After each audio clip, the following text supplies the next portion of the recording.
अफसोसनाक वाक़या आज रात मलीर नदी डमलोटी नंबर 8 पे हुआ था। तो मलीर नदी एक कार को बहा कर ले गया था। उसमें कहते हैं काफ़ी सारे बंदे हैं, अभी कोई उनका हाल अहवाल नहीं है।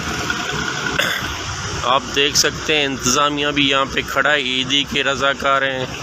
थाना मेमनगोट पुलिस के मोबाइल खड़ा है और लिंक रोड जुज़वी तौर खुल गया और पानी का लेवल आप देख सकते हैं बहुत नीचे हो गया है।